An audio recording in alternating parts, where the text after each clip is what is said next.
Padahal saudara, vaksin merupakan tindakan medis dini yang sangat penting untuk tumbuh kembang anak.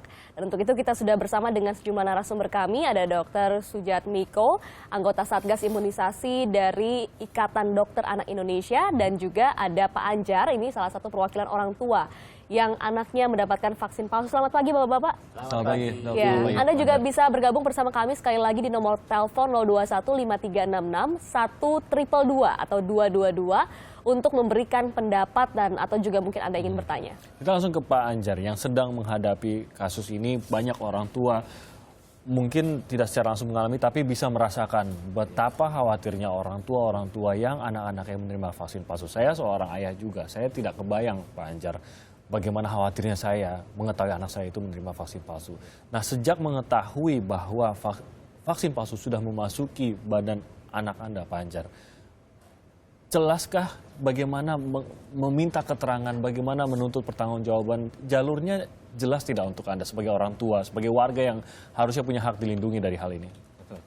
Oke, jadi kalau dari pertamanya ya, saya ceritakan kronologisnya ketika Menteri Kesehatan sudah merilis 14 nama rumah sakit. Dan salah satunya itu kebetulan rumah sakit yang anak saya divaksin ya. Boleh disebut rumah sakitnya? Rumah Sakit Harapan Bunda.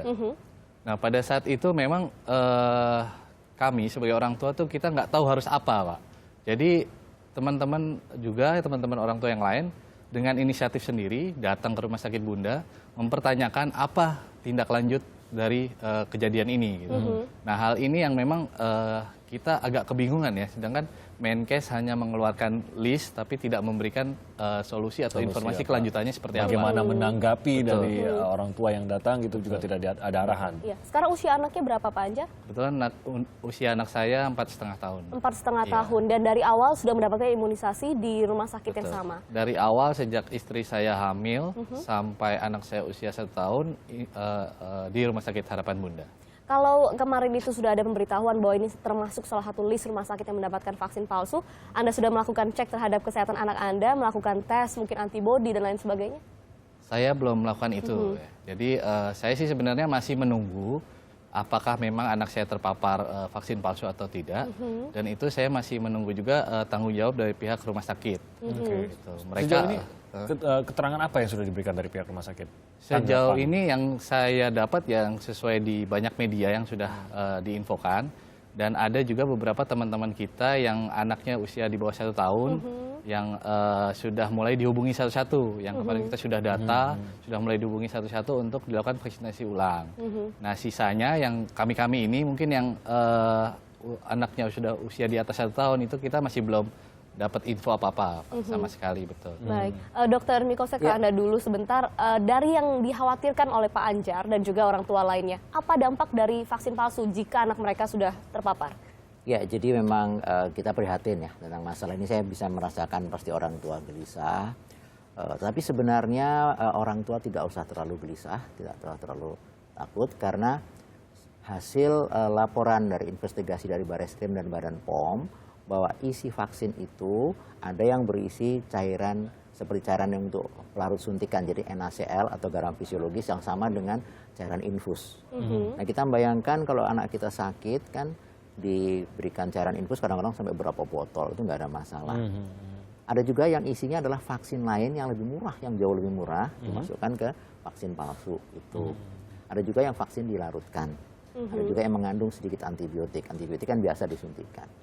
Nah, jadi berdasarkan kajian dari teman-teman di Ikatan Dokter Anak Indonesia dan juga dari Badan POM, dari Kementerian Kesehatan, kalau memang bahannya hanya itu, sebenarnya jangka pendek maupun jangka panjang tidak berbahaya. Asal pembuatannya steril. Nah, itu kalau tidak steril, itu malah ketahuan segera. Langsung ada reaksi mungkin gitu ya? Merah, bengkak, infeksi, mungkin dalam 1 minggu, 5 hari, 3 hari sudah mulai kelihatan. Ya, jadi sampai saat ini Kementerian Kesehatan maupun badan-badan yang mengawasi itu belum mendapat laporan resmi yang terbukti bahwa itu akibat dampak vaksin palsu. Jadi pesan pertama adalah tenang, sabar. Nah, yang kedua bagaimana kalau sudah tahu bahwa rumah sakit di mana di imunisasi itu ada menerima vaksin palsu, maka tenang juga, nggak usah ribut-ribut gampang karena sejak minggu lalu Menteri Kesehatan sudah memutuskan akan memberikan vaksinasi ulang secara bertahap ya, dengan data yang didapat dari tim Bareskrim. Karena tim Bareskrim saat ini ada 6 tim berkeliling ke rumah sakit itu secara bergiliran untuk mendata anak-anak mana yang mendapat vaksin palsu dan secara bertahap akan dihubungi nanti per telepon atau yang datangin ke rumah untuk datang ke rumah sakit yang ditentukan. Biasanya rumah sakit di mana memang sebelumnya sudah mendapatkan imunisasi vaksin palsu itu. Baik. Nah, yang penting satu lagi bahwa vaksin yang dipalsukan bukan vaksin yang buatan dalam negeri. Jadi yang untuk program-program dalam negeri seperti vaksin BCG, polio, DPT, HIV yang pentabio yang gabungan itu yang kemudian campak, kemudian DT untuk anak sekolah yang untuk program resmi pemerintah yang dibuat oleh PT Bio Farma tidak ada yang dipalsukan. Sedangkan yang dipalsukan menurut informasi dari Badan POM dan Bareskrim hanya vaksin impor dan hanya 1 atau 2 merek vaksin impor yang sudah final disampaikan oleh Bareskrim maupun Badan POM. Namun ini tidak bisa dipilih oleh orang tua pada saat melakukan vaksin, bukan? Mau yang impor atau yang lokal? Sebenarnya terserah pilihan orang tua kadang-kadang. Bisa dipilih pada saat melakukan imunisasi? Tapi tidak semua jenis vaksin impor itu vaksin lokalnya ada. Hanya kebetulan vaksin impor yang mengandung DPT dan HIV. Hanya itu. Misalkan seperti itu, sebelum kita penelpon sudah ada penelpon, tapi singkat saja pada waktu itu sampai sekarang jelas tidak vaksin yang manakah yang palsu yang sudah diterima oleh anaknya Pak Anjar? Kalau anak saya yang kan saya imunisasi tahun 2012. Nah kebetulan pada saat anak saya vaksinasi sampai sekarang sih saya belum ada informasi bahwa anak saya terpapar atau enggak. Belum hanya tahu saja ya, bahwa rumah sakitnya menerima vaksin palsu. Jadi keterangan itu sebenarnya yang Anda inginkan, apakah vaksin palsu termasuk yang masuk ke anak saya? Gitu. Jadi belum ada kepastian juga gitu ya. Justru mencari kepastian itu. Oke, kita ke penelpon ada Pak Jimmy di Semarang. Selamat pagi Pak Jimmy. Selamat pagi. Pagi Pak Jimmy, silakan Pak. Ya. Mungkin ada pertanyaan atau pendapat mengenai hal ini? Saya akan menanggapi aja. Ya. Jadi ini adalah kejahatan atas kemanusiaan, crime against humanity. Jadi levelnya melebihi narkoba dan terorisme. Karena ini anak baru lahir ke dunia, itu harapan Bapak Ibu. Karena itu buah hatinya. Dan itu menjadi, ini ada teman saya, tiap tahun dia dapat 50 juta dari perusahaan farmasi karena dia selalu menuliskan resep produk A, produk B. Itu kerjanya detailman. Gitu. Jadi pedagang farmasi itu sebenarnya kan eksklusif itu, Bio Farma. Itu lembaga Eijkman dari zaman Belanda. Satu. Itu dia standarnya diakui WHO di Asia Tenggara dari dunia. Jadi itu harusnya distribusinya obatnya sifatnya tertutup. Padahal pemerintah sudah ada program PIN, program imunisasi nasional. Itu jalan tahunan, tetapi tidak efektif. Tidak ada announcement yang terus menerus ya. Jadi create awareness gitu. Orang-orang tahu ini yang distribusi eksklusif yang ngeluarin hanya Bio Farma, di luar itu nggak boleh. Orang-orang ini seperti di Amerika tuh FDA, Food Drug Agreement itu. Dia itu yang hanya dikeluarkan. Jadi ini pemerintah harus dihukum ya. Pak Jimmy, mungkin saya kerucutkan sedikit kalau melihat tanggapan cara menangani vaksin palsu ini atau fenomena vaksin palsu ini dari pemerintah, apa yang dilakukan pemerintah. Tanggapan Anda bagaimana? Lambat Pak. Kalau Anda contoh ada unit gawat darurat, tapi respon pemerintah ada orang sakit kecelakaan masuk rumah sakit maksudnya di emergency. Nah, tapi ini waktu di demo rumah sakitnya, mereka langsung kayak resisten mundur gitu loh Pak. Saya nggak mau, saya nggak ada garisan depan sebagai terima gitu kayak resepsionis Pak ya. Saya terima ini, saya tangani. Jadi pemerintah tuh lamban, apalagi responnya setelah di announcement 16 rumah sakit itu. Jadi ini tanggung jawab pemerintah. Jadi seperti di Jepang, di Jerman itu, menterinya harus mundur, dirjen yang ganti mundur, dan itu ketua POM-nya itu harus mundur semua gitu kan. Itu tanggung jawab moral gitu kan. Baik. Terima kasih Pak Jimmy dari Semarang. Ada telepon lagi ya? Kita langsung saja angkat penelpon selanjutnya. Selamat pagi. Ini dari Bekasi dengan Pak Hilton. Selamat pagi Pak. Oh iya. Ya, silakan Pak. Pagi, Bu. Ya, silakan pertanyaannya atau pendapatnya, Selamat Pak. pagi, dokter. Selamat pagi, Pak. Iya, ini bagi saya ini sangat luar biasa ya. Ini sebagai pembunuhan karakter ini kalau saya lihat ini. Ini saya juga mau menanyakan juga ini, Pak. Apa untuk daftar rumah sakit yang di Bekasi? Kebetulan kan anak saya kan lahir tahun 2007, Pak. Itu di Rumah Sakit Budi Lestari itu udah termasuk daftar nggak itu, Pak? Baik. Ya, itu ada list yang dikeluarkan dari Menteri memang ya. Iya, untuk lengkapnya. daftar Saya kelewat rumah sakit itu, Pak, dan tadi juga. kelewat, dan saya juga pengen tahu dampak itu apa aja itu, Pak. Ya, itu Dampaknya aja, Pak, bagi ya. anak gitu Pak ya. Halo Pak Hilton. Ya, halo. Dampaknya bagi anak, maksud Anda, anak Anda menerima imunisasi di rumah sakit di Vaksinnya Bekasi gitu itu, ya? vaksin palsu. Kebetulan kan tahun 2008 itu anak saya lahir di Rumah Sakit Budi Lestari ya. Cuman untuk daftar saya juga masih lewat, jadi saya ingin mengetahui lebih lanjut dari Pak Dokter Baik. dan dampaknya apa aja. Oke, Ya, itu tapi aja, Pak. dampaknya. Nah, terima Makasih, kasih Pak, ya. Pak Hilton di Bekasi. Nah, ini mungkin dari sisi mereka, kalau Pak Anjar ini sudah kesebut nama rumah sakitnya, Pak. Tapi kembali lagi, belum semua tampaknya disebutkan rumah sakitnya.